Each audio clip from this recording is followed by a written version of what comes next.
You know, I used to hate this pedal. Now, see, like, this is a cliffhanger, right? You're supposed to watch more of the video to see what I think about now. It has to do with the algorithm and how people see the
Hey everyone, I'm Jack Fossett, and welcome to this demo and review of the classic, the Boss SD-1 Super Overdrive. Now, I am telling the truth, might be stretching it a little bit of hyperbole on this one.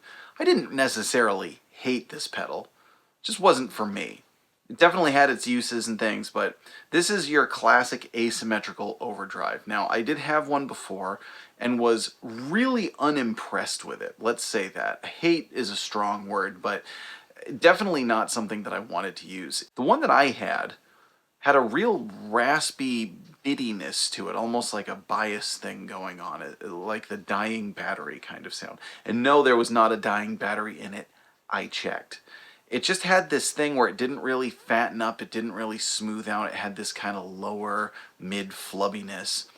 And part of it was almost like a caricature of what you would picture the asymmetrical overdrive sound.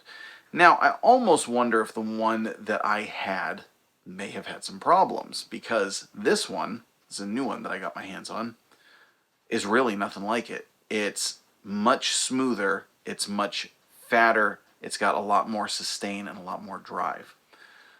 So, when I say I used to hate this pedal, I did really not like that one. It was definitely something I wanted to, I had it, was going to do some videos with it to share with all of you, did some videos and things, and then it was like, get rid of it as soon as I possibly could. This one I got because I wanted to revisit the idea. And part of the reason I wanted to revisit is I'm playing now with a guy named Michael Corletto, really talented country rocker. I'm going to link to his music. You can check him out. And he uses an SD-1. And it sounds awesome. And that was my experience listening to other people. Now, please also let us know in the comments, because this is really interesting. What gear out there do you hear other people use and you like the sound and they all swear by it, but it just doesn't work for you? I'd love to hear what you all think that is for you. The SD-1 checked that box for me for a long time. I never thought it sounded bad when other people use it, and certainly a lot of people swear by this as just an awesome pedal. So I kind of went like, well, what am I missing?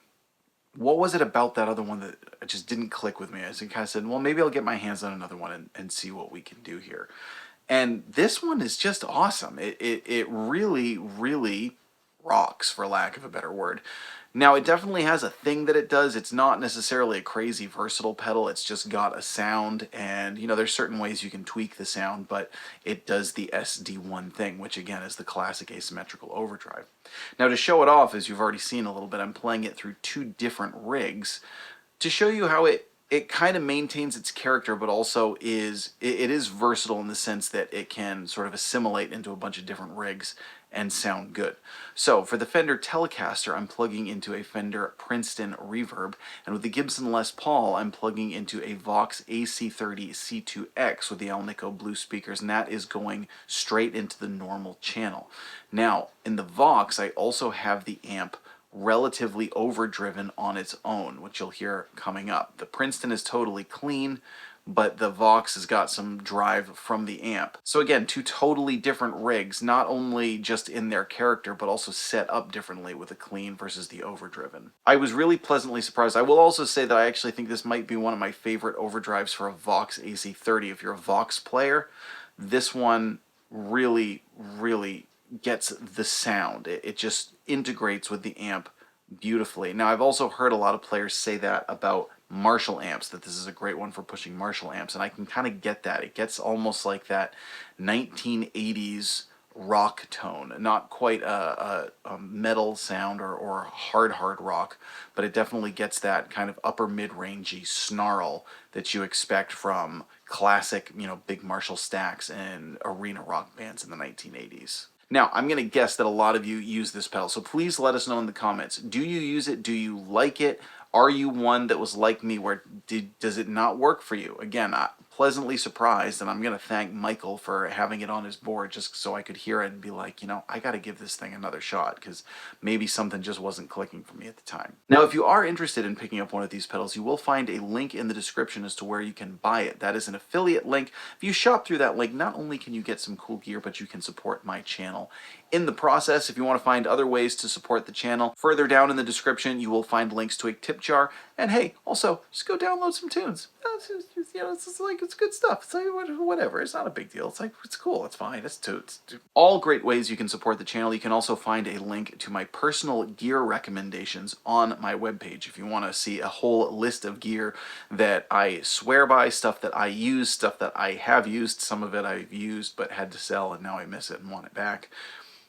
We've all been there too. So next up, I am going to do a straight up demo of this. We are going to play the Telecaster into the Princeton and the Les Paul into the Vox, tweak the knobs a little bit so that you can hear some different sounds. There is a classic SD-1 tone that I'm going to use that I learned from living room gear demos where you turn the drive all the way off, the volume and the treble all the way up, and it acts as sort of a makeshift treble booster. And for that, I'm obviously going to do that one into the Vox. So I want to thank Eirik from Living Room Gear Demos for sharing that trick, which came from, came from someone. And again, let us know in the comments, do you use the SD-1? What rig do you use it in? What other gear out there just doesn't click with you, but seems to click with every other guitar player under the sun? Let us know. Stick around for some more tone. I'm Jack Fossett. Remember to like, share, and subscribe. And I hope you enjoy the rest of the video.